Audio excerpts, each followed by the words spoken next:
Most people think discipline is something you're born with. Like some people just have it and others don't. But neuroscience reveals something far more encouraging. Discipline is not a personality trait. It's a brain pattern, a system, a set of repeated behaviors that slowly become automatic. And the reason most people struggle isn't because they're lazy. It's because their brain has been trained to chase comfort, avoid discomfort, and escape effort. Discipline isn't about forcing yourself. It's about rewiring the brain to stop negotiating with your goals. In this video, you'll learn the psychology-backed blueprint to become the most disciplined version of yourself. Not for a week, but permanently. Because when discipline becomes your identity, your life stops depending on motivation. Let's begin. Your brain is designed to conserve energy. That's not a flaw, it's survival biology. Effort requires glucose. Focus requires mental fuel. Change requires uncertainty. So when you try to start a new habit, your brain often reacts like you're stepping into danger. And that resistance feels like procrastination, distraction, laziness. I'll start tomorrow. But what's really happening is this. Your nervous system doesn't feel safe. Discipline begins when the brain learns this action is not a threat. That's why the most disciplined people don't rely on intensity. They start small enough that the brain doesn't panic, which leads to the second rule. Most people think discipline is built by doing hard things, but neuroscience shows something different. Discipline is built through repetition, not intensity. When your goal is too large, the amygdala activates, the fear center of the brain. And once fear activates, the brain avoids. So instead of saying, I'll work out for an hour, you say, I'll do 5 minutes. Instead of, I'll study for 3 hours, you say, I'll open the book. Because when the brain feels the task is easy, it doesn't resist. And once you start, momentum takes over. Small habits don't feel impressive, but small habits are how discipline is installed into the nervous system. Most people think discipline is about willpower, but willpower is fragile. It fades with stress. It fades with fatigue. It fades after too many decisions. Psychologists call this decision fatigue. Every time you ask yourself, should I do it today? You drain mental energy. Disciplined people don't ask. They create automation. They decide once and then follow a script. After coffee to gym shoes on. After shower to journal 3 lines. After dinner to 10-minute walk.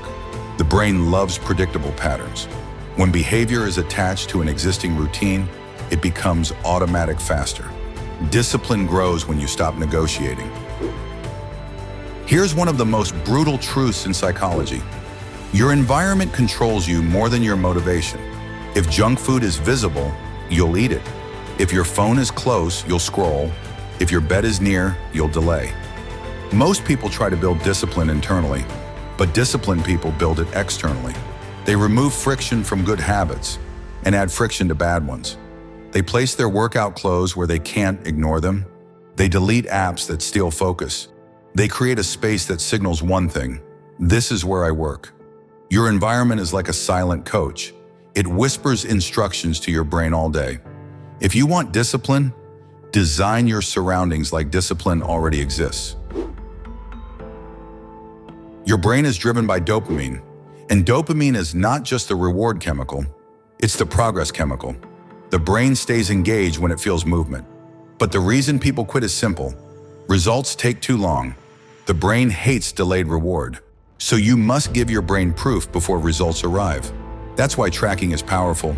Not because it's cute, but because it creates visible evidence. A checklist, a calendar streak, a habit tracker. When you mark a day completed, your brain feels progress. And progress creates dopamine. Dopamine creates repetition, and repetition creates discipline. Disciplined people don't wait for results to feel rewarded. They reward showing up. Most people don't quit because of laziness. They quit because of emotion, stress, boredom, doubt, overwhelm, anxiety. When the nervous system is dysregulated, self-control collapses. This is biology. When cortisol rises, the brain seeks comfort. That comfort might be scrolling, overeating, procrastination, quitting. So discipline is not just about action. It's about staying calm enough to keep acting.